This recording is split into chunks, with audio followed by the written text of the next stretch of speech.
I feel guilty for loving this plant. This is Himalayan Balsam. It's striking and stunning when in flower, being up to 2 meters high, sometimes even more. Bees love it and it has some edible uses as a forager. But I feel guilty for loving it because it's a non-native and invasive species, outcompeting our native plants and taking over habitats and even contributing to riverbank erosion. And from a conservation point of view, we want rid of it. Of course, as foragers, we can help with that by eating it. It was introduced by the Victorians in the 1800s as a garden plant and escaped into the wild, and now it's everywhere.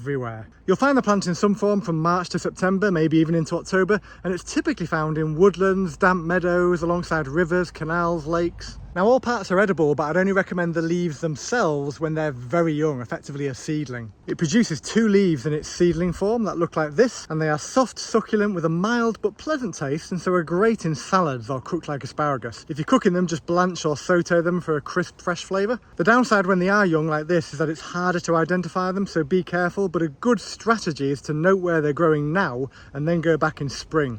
If you find lots of seedlings looking like this, then you'll know it's Himalayan Balsam. There are a minority of people who are said to experience a mild burning sensation when eating these young leaves, but honestly it's so mild that it's not something to worry about. It just means if you are one of those people, you might not like the experience of eating it, but I don't get it and I like them. The leaves when they're older, such as on this plant, are very bitter and in my opinion pretty horrible, but they can help you identify the plant because they are lance shaped, they have reddish veins, they are serrated along the edges, and they grow in groups of 3 around the stem. Each leaf can be up to 15 centimeters long. The flowers can be white, pink or purple, and they are this hooded or helmet shape. You could even say they're a bit of a witch's hat kind of shape, but it's their shape that earned the plant the nickname policeman's helmet. The flowers are edible and they can be used to brighten up a salad or to decorate cakes and desserts, but personally at this time of year I focus on the seeds, which are nicer in my opinion. And obviously a great thing to forage because it helps to stop the plant's spread. But some caution is needed when collecting them because these droplet or kite-shaped seed pods, which are green with red veins by the way, when they're mature they explode when you touch them. Not in a dangerous way of course, but in a way that will end up helping to spread the plant rather than stopping it from spreading.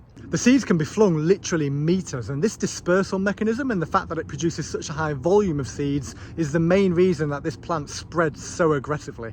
But this aggressive dispersal mechanism, the exploding nature of the seed pods, is also reflected in the plant's genus name, which is impatiens, which means impatient. So a good way to collect the seeds when the pods are mature and at the exploding stage is to put a bag over the plant and give it a good shake, keeping the neck of the bag closed with your hand. The seeds when they are white are best. I've heard some people say they taste like pine nuts, but that's definitely a case of overselling them. They are much milder in flavour, but they are pleasant enough. When the seeds are black, they are still fine to eat, but can be harder and a little more bitter, and eventually they'll go very hard, so I definitely wouldn't advise eating them then. You can, by the way, just eat the whole pod as it is, as long as it doesn't explode before it gets to your mouth, of course. They're fine in salads or cooked like mange too, but the pod itself can sometimes have a hint of bitterness to it, so the seeds on their own are arguably better. I believe the seeds are used in Nepalese and North Indian cooking, such as in curries, which makes sense given the plant is native to the Himalayas. So following their lead, they can be cooked into various dishes or added to bread dough, for example, but they also make a good nutty and crunchy addition to a salad or as a topping to other dishes. One note of caution about Himalayan Balsam is that it contains high amounts of minerals, so it shouldn't be consumed in huge quantities, but unless you are eating like literally